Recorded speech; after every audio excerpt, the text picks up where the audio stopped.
Alô, alô, meninas! Aqui é a doutora Érica Montalvão com o nosso podcast Mulheres de Peito.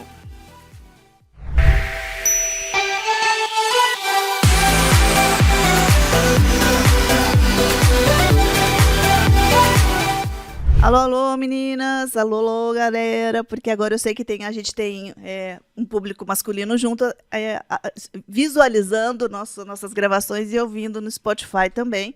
Eu quero direcionar e orientar para vocês no Spotify, Mulheres de Peito. Se inscrevam, porque assim a gente consegue que mais pessoas consigam ouvir. E no YouTube, doutora Érica Montalvão. Igualmente, se inscrevam no canal, marque o sininho, não é isso, chefe? Então, tá bom. Mas isso é para que mais pessoas consigam entender a dinâmica, né? E aí poder participar e entender e cuidar da saúde dessa forma que o podcast foi criado. Hoje o tema é sobre pele, dermatologia. Na verdade, a gente vai falar um pouquinho o que o sol pode favorecer ou desfavorecer, né? A nossa pele. Hoje eu estou em companhia da doutora Larissa Ethel, isso? Isso. Ela é dermatologista, tá? Formada pela Unesp, dermatologia na UMC. Isso, na Universidade de Mogi das Cruzes. Tricologista também, que é importantíssimo para a mulher, né? Para homem também, mas é que a mulher briga mais com isso, ou seja, vai mais atrás, né? Agora não, porque está mudando, né? Tem a calvície masculina, né? A alopecia androgenética, que acaba dando um público maior. E conta para mim um pouquinho sobre você, de onde você você está aqui há quanto tempo? Conta um pouquinho. É um prazer, primeiro, estar aqui, viu, Érica? Obrigada pelo convite. Eu sou daqui de São José dos Campos, mas eu fiz toda essa saga de formação, então eu fiquei bastante tempo morando em outros lugares, né? Morei aí os 6 anos de formação em Botucatu, na Unesp, depois eu trabalhei um tempo em posto de saúde, né? Eu sou até pós-graduada em Medicina da Saúde e Comunidade pela Unifesp, fiquei um tempinho fora, e depois eu fui fazer a dermatologia, a residência médica mesmo de dermatologia em Mogi, então fiquei mais um tempo fora, e na pandemia que eu acabei terminando aí toda essa parte curricular, né, por assim dizer, fiz a tricologia em Mogi também, né, pela UMC, e eu voltei para cá. Daí, desde então, eu tô atuando como dermatologista aqui em São José dos Campos mesmo. Que legal, isso é muito bom. Eu vou fazer uma pergunta, que vocês devem ter a mesma curiosidade que eu tive, e aqui a minha plateia aqui também teve. Por que dermato tem essa pele maravilhosa?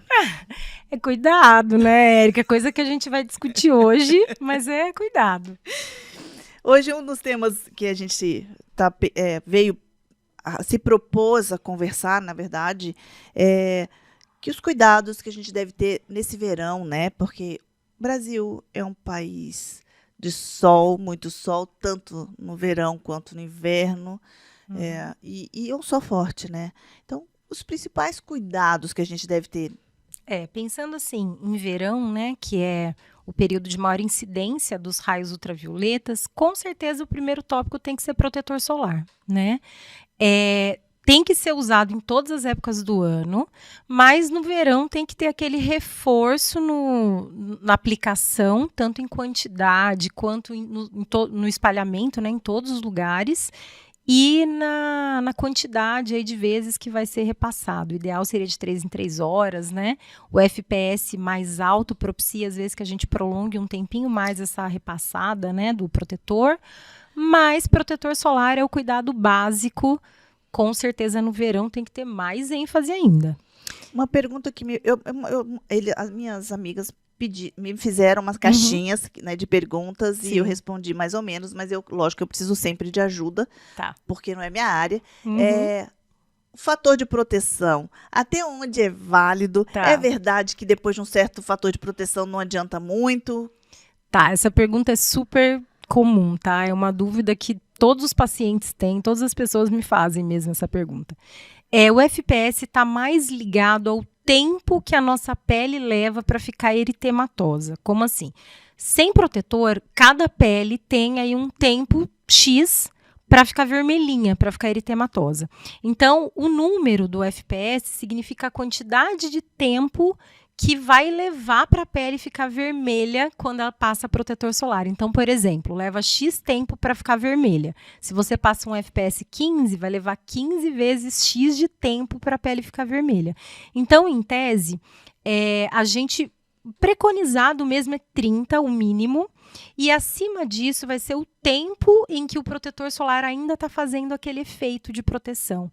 Então, se você passa um FPS 30, você vai levar 30 vezes o tempo X para ficar vermelhinho. 70, Está relacionado principalmente ao tempo, não à eficácia. Não, ao tempo que ele vai agir, tá? Entendi. Então, em tese, se você passa FPS numericamente maiores, você consegue ter um tempo maior de proteção. Que legal isso, né? E sempre é uma dúvida, falar assim, e a gente tem que repetir. Por exemplo, você vai estar na piscina, na praia, entrou na água e saiu da água, você tem que reaplicar, ou não? Tem que reaplicar, né? Sim. Que é o ideal. Hoje tem bastante tecnologia nos protetores, né? Então, tem vários que são resistentes à água, tudo. O ideal é a gente ter replicar de 3 em 3 horas, entrando na água ou não. Se você estiver usando um protetor solar que não tem aquela tecnologia resistente à água, daí sim, saiu da água, já replica na mesma hora. Independente da cor de pele. Então, quando a pele é mais escura, né, tem um fator de Fitzpatrick maior, né, são fototipos mais altos, a pele ela tem mais melanina. Então, ela tem um pouco mais de proteção aos raios UVA e UVB do que uma pele que é muito clarinha. Mas a pele morena, ela também tem que ter o cuidado. Às vezes precisa reaplicar com tempo maior, né? Porque ela não vai ficar vermelhinha tão facilmente igual uma pele mais clara. E os cuidados, além desses cuidados, assim, o primeiro cuidado, o protetor solar, a gente percebe que o câncer de pele, na verdade, a gente fala, mas não fala. De verdade, eu acredito desse jeito. Porque a gente, como vem comum no consultório, cuidado, passa protetor por causa de câncer de pele, e ponto. Mas você tem alguma coisa para me dizer em relação ao câncer de pele? Não digo estatisticamente, mas assim, de incidência, como é que se aumentou, se não aumentou, ou é estável? Porque a gente sabe que a pele é o maior órgão do nosso corpo, né? Exatamente. Então, falando de estatística, aparentemente aumentou a quantidade de câncer, mas a gente não sabe se é porque as pessoas estão se olhando mais, se estão indo mais ao médico, então sendo diagnosticadas mais. Se é por conta da população estar envelhecendo mais também, né? A gente está vivendo mais, então a incidência do câncer aumenta a partir dos 60 anos, então os idosos costumam ter mesmo mais câncer. Ou se é por conta mesmo de diagnósticos, né, precoces, que antes a gente olhava tudo, mas não biopsiava tudo, né? A incidência dos raios ultravioletas também parece que está maior, né, por conta de camada de ozônio. Então, a gente não sabe exatamente o porquê que tem esses estudos com o aumento do câncer. Se é de fato um aumento ou se é um diagnóstico que está sendo feito mais do que antigamente, se está sendo mais notificado mesmo na literatura. Porque agora tem campanha, né? Tem mês para alertar, né? Exatamente. Então, a gente não sabe exatamente se está maior mesmo ou se está mais registrado agora, né? Entendi. O sol é o principal vilão do câncer de pele? São os Não raios único, ultravioletas, né? A gente sabe que o raio UVB, ele tem uma relação direta com a mitose, né? Com as mutações ali do DNA da célula e, consequentemente, a mitose errônea e acaba tendo aí o câncer de pele. Já o UVA tem uma relação de produção de radicais livres, que também vai fazer com que, indiretamente, tenha uma participação no câncer. Então, assim, raio ultravioleta, com certeza. Esses diagnósticos de câncer que está debaixo da roupa, tem a ver com o sol? Tem porque, assim, a gente sabe que os raios ultravioletas realmente são os principais fatores de risco, né? São o UVA e o UVB, igual a gente conversou, mas tem a genética, tem a imunossupressão. Então, quando... A idade, né?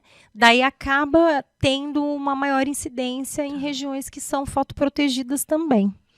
E o câncer de pele, ele é essa multiplicação irregular do tecido... Vamos pensar assim, ó. A pele ela é composta por camadas, né?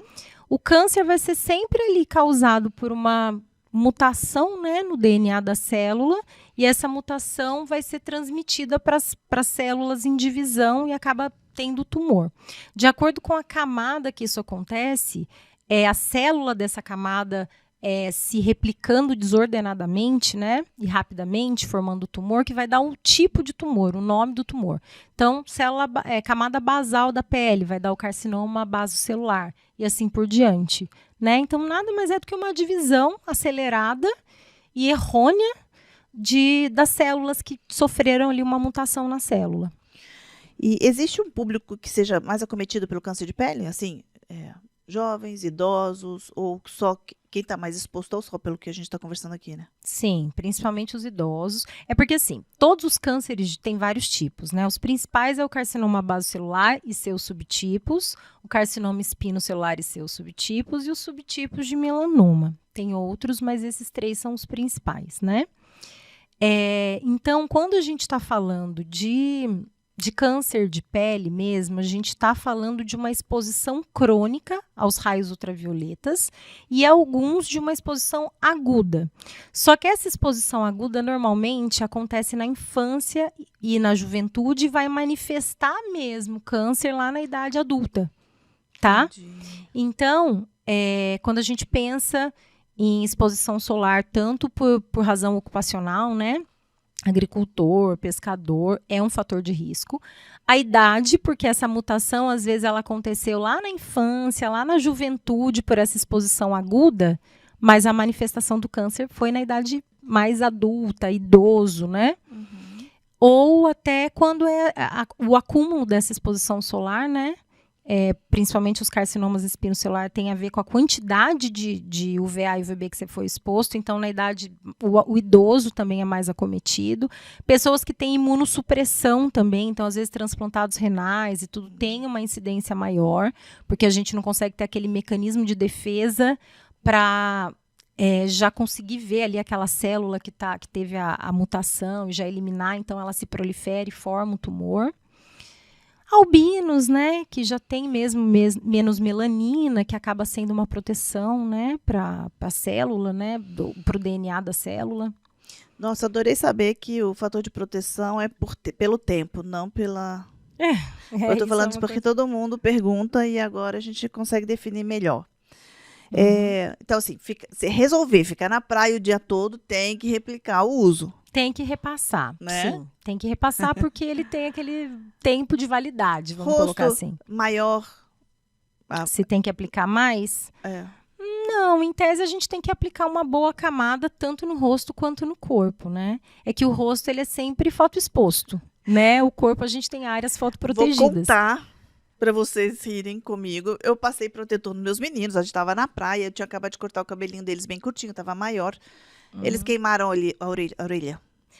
Porque tem áreas que a gente nunca lembra de passar. Dava bolinha. Orelha, dorso do pé. Um monte de paciente chega com o pé todo queimado. Juro, e a gente não pensa nesses detalhes, assim, pequenos. Peito do pé, eu cheguei a sofrer né, esse tipo de queimadura. Mas a orelha, eu falei, gente, Aí eu lembrei, não passei protetor na orelhinha. E queima, né? Porque você tá ali com tempo de exposição solar. Por exemplo, na rotina nossa dia a dia, se você não está tomando sol, mas assim, luz, o que você também é ruim, né? Tem que passar também. A gente tem dois tipos básicos de protetor solar, que são os químicos e os físicos, né? O químico, ele acaba protegendo a pele por uma reação química do protetor, né?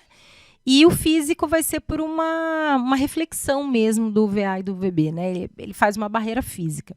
E o químico e o físico, quando tem cor, tem uma adição de óxido de ferro.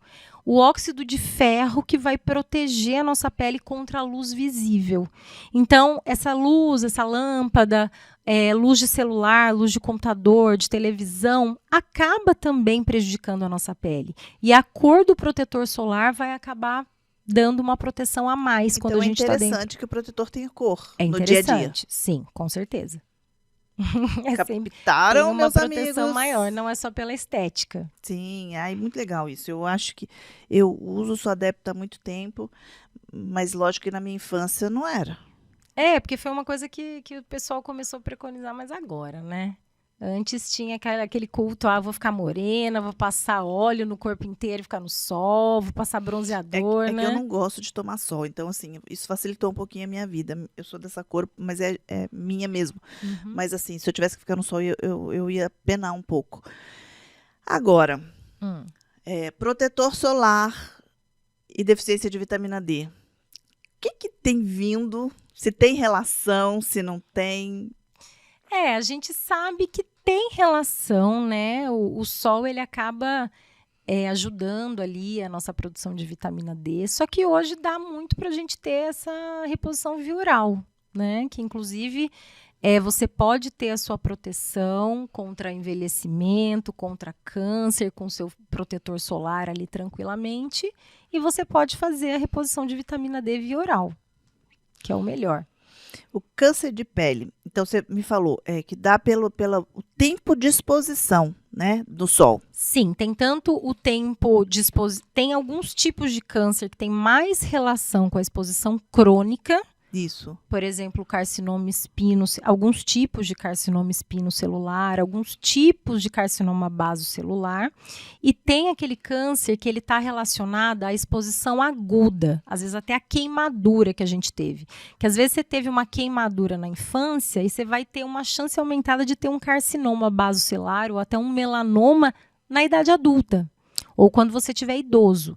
Então, tem tanto tempo de exposição mesmo, a exposição crônica, quantidade cumulativa. E de intensidade curta. E de intensidade curta, com queimadura mesmo. Existe, além do protetor, alguma outra orientação para que a gente não fique vermelho? Porque em vermelho toda a pele fica vermelha? Em tese, as peles que têm um fototipo muito alto, que tem muita melanina, acaba não ficando eritematosa, né? Vai ter o envelhecimento, vai ter toda aquela questão, às vezes alguns tipos de carcinoma basocelular, principalmente os pigmentados, podem dar nesse fototipo, né? Fototipos altos, mas eritematosa, vermelha, ela acaba não ficando. Mas o que vai evitar, principalmente as peles mais claras, de ficarem vermelhinhas, que é um indício de que a pele está sofrendo, de que ela precisa ser protegida, é o protetor solar e as outras proteções mecânicas, né? Então, usar chapéu, boné, ficar debaixo de guarda-sol. Hoje tem roupas com fator, né, de proteção, UVA e UVB. Então, tem também a proteção mecânica, não só a mesma a dos protetores. Em relação ao couro cabeludo, né? Outro dia aí teve uma galera que foi uma carreata e queimou o couro cabeludo. E eu fui uma dessas que eu falei, gente, eu acho que eu tá fritando aqui, mas eu não até entender que eu tinha queimado o couro cabeludo. E demorou uns 5 dias para passar essa sensação de queimadura. Certo. Além do boné, né? Então, assim, eu não tinha essa ideia. Eu acho que agora...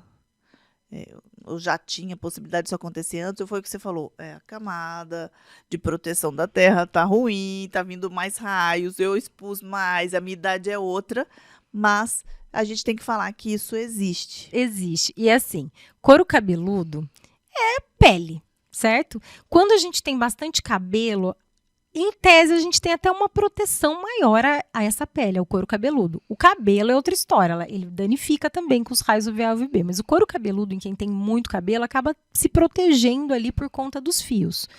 Quando a gente começa a ter uma rarefação capilar, que pode ser um afinamento do cabelo, ou mesmo a perda dos fios, ele fica cada vez mais exposto.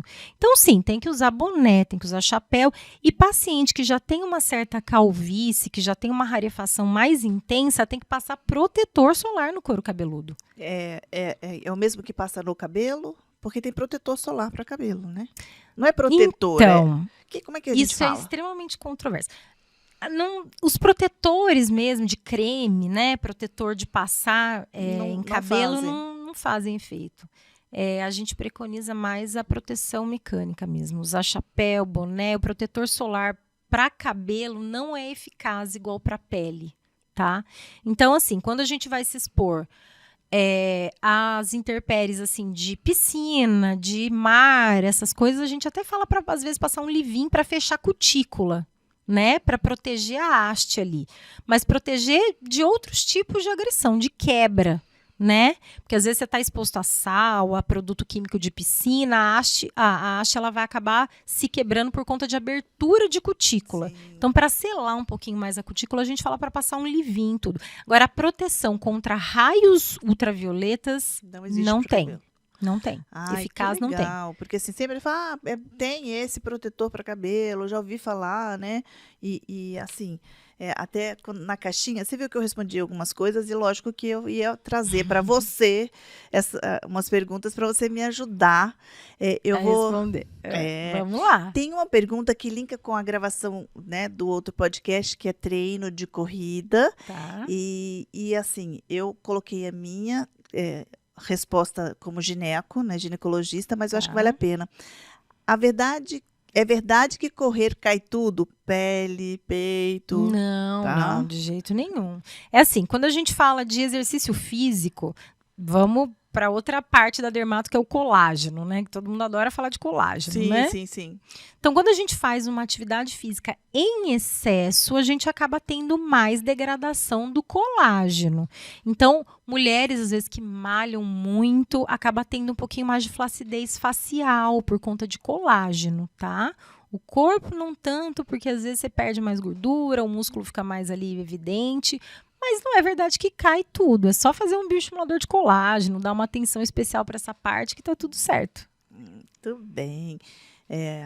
Aí preocuparam também por causa do seio, o impacto. Ah, não. Não, isso eu não falei tem assim, nada a olha, ver, não. põe um bom top e tá tudo certo, imagina, né? isso não tem nada a ver. Teve uma outra pergunta que eu achei que seria interessante. Então, essa aqui, ela falou que na menopausa ela precisa ter algum cuidado especial nas manchas, que ela está sofrendo com as manchas na menopausa e não tinha antes. Tá, depende, é que mancha É muito amplo, né? Uhum. Mancha pode ser melasma, que não costuma piorar na menopausa, inclusive, tá? Porque às vezes tem uma influência hormonal, mas pode ser melanose solar, que é de sol, que tomou a vida inteira, então depende muito da mancha. Normalmente as manchas que aparecem por conta dessa exposição crônica aos raios ultravioletas aparecem mesmo numa idade mais para frente. Então, normalmente a mulher menopausada começa a ter mais melanose solar, que dependendo se ela for ler na internet, ela vai confundir com melasma, mas às vezes não tem nada a ver. Então, tem que ter uma avaliação do dermatologista para ver o que é essa mancha, qual que é o diagnóstico, né, dessa mancha, e tem os tratamentos específicos, e tem como clarear sim. Se fosse para você dizer uma rotina, tá, para um paciente de 20 a 30, eu sei que cada idade, a rotina de cuidados com a pele é diferente, mas assim, vamos uma colocar coisa aqui. Básica, né? O que você indicaria, assim, para o rosto? Tá, básico, para qualquer idade, tá? Que é aquele arroz com feijão que todo mundo tem que fazer, tá? Independente de doença, de pele ou da idade. Tem que ter uma higiene adequada, então com sabonete para o seu tipo de pele, tá? Depois tem que ter um hidratante, que também tem que ser adequado ao seu tipo de pele. A gente estava até falando de cuidados para o verão, né? Às vezes no verão vale a pena você pegar um hidratante mais leve, porque você sua mais, porque você tem a pele que aparentemente tem uma liberação de sebo maior, né? Às vezes, então Fica mais oleosa, fica né? mais oleosa. Então, adequar o hidratante ao seu tipo de pele e a estação também, a estação do ano. Pode ser um hidratante mais leve no verão, um hidratante um pouco mais, entre aspas, cremoso, mais pesado no inverno, mas tem que ter um hidratante. E o protetor solar. Então, para os meus pacientes, a rotina básica é de manhã, lava, hidrata, passa protetor solar. Retoca o protetor solar de forma adequada durante a tarde ali. E à noite lava e hidrata. Daí, de acordo com a faixa etária, a gente vai colocar ali um ácido, né? Vai colocar uma vitamina C, dependendo do tipo de pele também. A gente consegue colocar ali outros produtos para dar aquela incrementada. Mas o basicão é sabonete, hidratante, protetor. E o protetor solar vem antes ou depois da base? O protetor vem antes. Sempre é o primeiro. Sempre é o primeiro. Depois da limpeza. Da limpeza e da hidratação. Então, pensa assim, limpo, hidrato, protetor. Depois você passa a sua maquiagem. Inclusive, hoje, os protetores com cor, eles têm também essa questão estética, né? De aparentar uma base de maquiagem também. E tem protetor em pó também, tá? Então, por exemplo, uma paciente que tenha melasma, que tem que ter uma proteção mecânica mesmo, a proteção do óxido de ferro, lá que eu falei, da cor, é muito importante em pacientes com melasma. O ideal seria cobrir a mancha inteira mesmo. Então, é interessante ela passar o protetor com cor dela, que já vai dar aquele efeito base de maquiagem, e pode ainda passar um pó, que é igual o pó da maquiagem, só que tem FPS, tem proteção também. Tá? Então, hoje tem muito recurso. Mas maquiagem, quer usar maquiagem mesmo em cima do protetor. A gente mudou devagarzinho um pouquinho porque surgiu a pergunta, né, sobre as manchas. E seguindo essa linha das manchas agora, reposição hormonal na menopausa favorece a mancha ou não? Depende do que é mancha, né? Se a gente estiver falando de melasma, sim. Tá? Alteração hormonal, no geral, pode piorar o melasma. A gente tem que pensar que o melasma é uma doença crônica. Ele não é só uma mancha de pele, igual uma melanose solar seria. O melasma é uma doença crônica. Então, vão ter fatores que pioram o melasma e vão ter fatores que melhoram o melasma, que controlam a doença. Cura não tem. Tem controle, como várias coisas na medicina, né? E um dos gatilhos aí, uma das coisas que pioram o melasma é a alteração hormonal. Então, introdução de anticoncepcional, às vezes até troca de anticoncepcional, menopausa, reposição hormonal, tudo que mexa mesmo com essa parte hormonal pode sim piorar o melasma. E esse ritual de cuidado com a pele, para quem não tem e conseguir adquirir também não é fácil, a gente sabe, né? Mas hábito, precisa né? ter. É igual escovar difícil. dente. Exatamente. Né? A hora que você começa a ter o hábito, você vai fazer, nem vai perceber quando você já fez e já está fazendo outra coisa. E como tudo na vida, tudo que você faz repetidamente na rotina vira excelência. Exatamente. Né? Por isso que eu gosto dessa coisa básica. Lavar, hidratar, protetor. Isso já é suficiente, pelo menos no começo, assim. Viu? Só crianças. Precisamos fazer isso com mais frequência. Outra coisa em relação às manchas e sol, e lógico, praia, limão, botar limão no peixinho, limão no, sei lá, se está bebendo uma vida, quer botar limão. E aí? Essa mancha do limão, que a gente sabe que o limão mancha com o sol. Isso chama fitofotodermatose, né? A gente sempre lembra do limão, mas tem outras substâncias que também mancham, mas o limão é o clássico da fitofotodermatose. É uma mancha que demora para sair, é resistente. A gente pode tentar usar clareador, às vezes até laser, né? Luz intensa pulsada. Mas o ideal mesmo é mexer com o limão, lava a mão, tá? Porque tem que tirar ali a substância. E não adianta só passar aguinha. Não, tem que lavar com água e sabão, tá? Lavar mesmo, tirar ali a substância, porque depois vai dar um pouquinho de dor de cabeça para tirar a mancha. E não passa a mão no rosto, hein?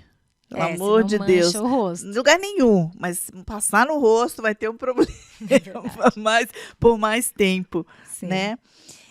Depilação a laser no verão. Pode. O que não pode? Depilação a laser ou a luz intensa pulsada, que não chega a ser um laser, mas que também é usado para epilação, não pode ser feita quando o paciente está com a pele queimada ou bronzeada. Então, o problema não é o verão em si, o problema é a pele bronzeada. Por quê? Porque acaba que o melanócito está mais hiperexcitado, né? Ele tem liberação de melanina mais facilmente. Manchar. Daí pode manchar. Principalmente as peles que são mais morenas, que fazem mais hipercromia pós-inflamatória, que são aquelas peles que com qualquer machucado mancham. Sabe aquela pessoa que tem a pele mais morena, mais escura, daí ela tem uma acne, uma espinha, mancha. Ralou ali, mancha. O mosquitinho picou, mancha. Isso chama hipercromia pós-inflamatória. Então, tudo nessas peles vão acabar manchando. Vide, então, fazer um laser ou uma luz intensa pulsada. Quando essa pele ainda está mais morena, a chance de pigmentar é maior, de manchar.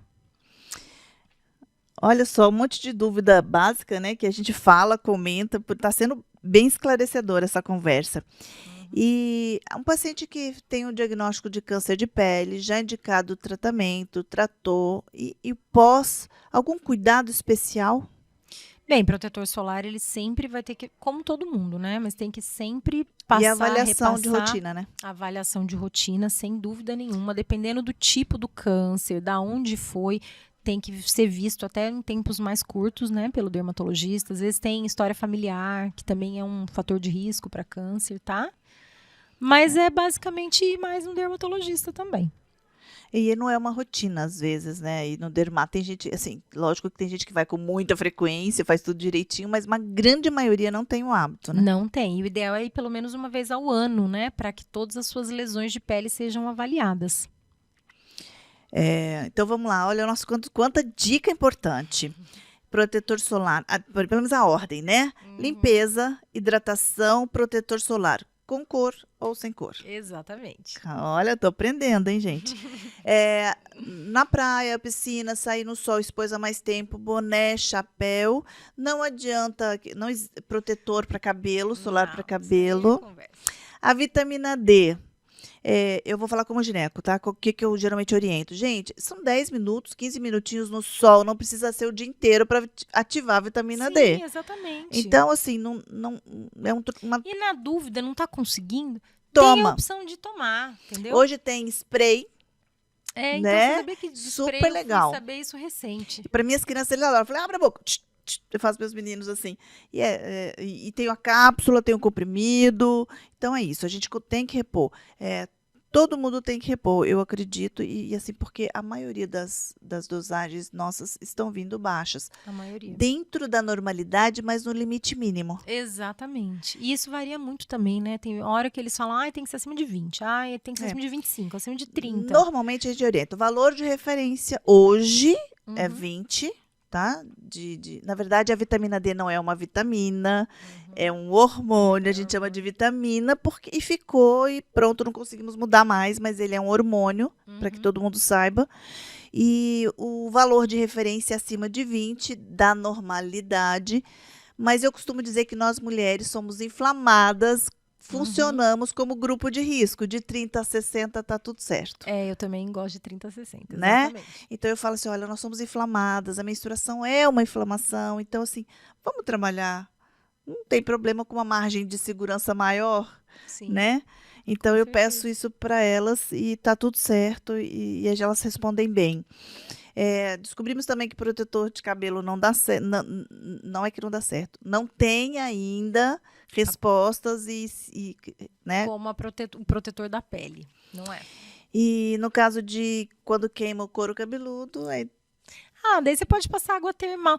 É a mesma coisa. É igual do rosto, qualquer outro lugar, né? Qualquer outro lugar, exatamente. É que é mais difícil você hidratar ali, porque tem cabelo e tal, né? A pessoa que é mais calva pode passar hidratante mesmo, mas a gente... E o calor,